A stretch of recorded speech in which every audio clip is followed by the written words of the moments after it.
Apakah yang dikatakan Bible tentang perawan Maria? Jawapan Bible. Bible menyatakan bahawa Maria, iaitu ibu kepada Yesus, telah diberi penghormatan yang istimewa untuk melahirkan Yesus semasa dia masih seorang anak dara. Mukjizat ini dinubuatkan dalam buku Yesaya dan digenapi dalam buku Matius dan Lukas. Mengenai kelahiran Mesias, Yesaya bernubuat, seorang gadis akan mengandung dan melahirkan seorang anak lelaki. Yesaya 7 ayat 14. Matius diilhami untuk mencatatkan kehamilan Maria sebagai penggenapan nubuat Yesaya. Setelah melaporkan kehamilan Maria yang berlaku secara mukjizat, Matius menulis, semua ini berlaku agar terjadilah apa yang difirmankan oleh Yehova melalui nabinya. Lihatlah, seorang anak dara akan mengandung dan melahirkan seorang anak lelaki, dan anak itu akan dinamakan Immanuel, yang bermaksud Tuhan menyertai kita. Matius 1 ayat 22 dan 23. Nota kaki menyatakan, istilah Ibrani Alma yang diterjemahkan sebagai gadis dalam nubuat Yesaya boleh merujuk kepada seorang perempuan yang masih perawan ataupun tidak. Namun, Matius telah diilhami oleh kuasa suci Tuhan untuk menggunakan perkataan Yunani Parthenos yang khususnya bermaksud anak dara. Kembali ke perenggan. Lukas juga melaporkan tentang kehamilan Maria yang berlaku secara mukjizat. Dia menulis bahawa Tuhan mengutus malaikat Gabriel untuk menemui seorang anak dara yang bernama Maria. Dia sudah bertunang dengan seorang lelaki daripada keturunan Daud yang bernama Yusuf. Lukas 1 ayat 26 dan 27. Maria sendiri telah mengesahkan bahawa dia adalah seorang perawan. Setelah mendengar bahawa dia akan menjadi ibu kepada Yesus, iaitu Mesias, Maria bertanya, bagaimanakah hal ini boleh berlaku? Aku masih dara. Lukas 1 ayat 34. Bagaimanakah seorang perawan dapat melahirkan anak? Maria menjadi hamil kerana kuasa suci Tuhan, iaitu tenaga atau daya aktif yang dimiliki oleh Tuhan. Maria diberitahu, kuasa suci Tuhan akan datang ke atasmu dan kekuatan daripada Tuhan yang Maha Tinggi akan menaungimu. Itulah sebabnya anak yang bakal dilahirkan itu akan disebut suci, anak Tuhan. Lukas 1 ayat 35. Nota kaki menyatakan, sesetengah orang membantah penggunaan istilah anak Tuhan kerana mereka menganggap istilah ini membawa maksud bahawa Tuhan telah mengadakan hubungan seks dengan seorang wanita. Namun, pendapat ini tidak selaras dengan ajaran Bible. Bible menggelar Yesus sebagai anak Tuhan dan anak sulung antara semua ciptaan kerana dia merupakan ciptaan pertama Tuhan dan dia sahaja yang diciptakan oleh Tuhan sendiri.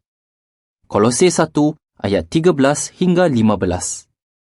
Bible juga merujuk kepada manusia yang pertama, Adam, sebagai anak Tuhan. Lukas 3 ayat 38. Hal ini kerana Adam diciptakan oleh Tuhan. Kembali ke perenggan. Tuhan memindahkan nyawa anaknya ke dalam rahim Maria secara mukjizat, lalu Maria pun menjadi hamil. Mengapakah Tuhan memilih seorang perawan untuk melahirkan Yesus? Tuhan menggunakan seorang perawan untuk melahirkan Yesus supaya dia tidak mewarisi ketidaksempurnaan daripada ayah kandung manusia. Melalui cara ini, Yesus mempunyai tubuh manusia yang sempurna dan dapat menyelamatkan manusia daripada dosa dan kematian. Tuhan telah memindahkan nyawa Yesus ke dalam rahim Maria. Kemudian, kuasa suci Tuhan melindungi perkembangan embrio tersebut daripada ketidaksempurnaan. Oleh itu, Yesus dapat dilahirkan sebagai manusia yang sempurna, sama seperti Adam sebelum dia berdosa. Mengenai Yesus, Bible berkata, dia tidak melakukan dosa. 1 Petrus 2 ayat 22. Sebagai manusia yang sempurna, Yesus dapat membayar tebusan untuk membebaskan manusia daripada dosa dan kematian. Adakah Maria tetap perawan seumur hidupnya? Bible tidak pernah mengajarkan bahawa Maria tetap perawan seumur hidupnya. Sebaliknya, Bible mengatakan bahawa Maria mempunyai anak-anak yang lain. Adakah kelahiran Yesus oleh perawan Maria sama dengan ajaran konsepsi suci? Tidak. Menurut New Catholic Encyclopedia, dogma konsepsi suci mengajar bahawa perawan Maria dilindungi daripada dosa asal sejak awal kehidupannya, iaitu sejak dalam kandungan. Seluruh umat manusia mewarisi dosa, tetapi Maria dilimpahi kurnia Tuhan yang melindunginya daripada dosa asal. Sebaliknya, Bible tidak pernah mengajar bahawa Maria seorang yang bebas daripada dosa. Sebenarnya, Maria telah menunjukkan bahawa dia memang berdosa apabila dia mempersembahkan korban pengampunan dosa yang diwajibkan hukum Musa kepada para ibu. New Catholic Encyclopedia menyatakan, dogma konsepsi suci tidak disebut secara langsung dalam ayat-ayat suci.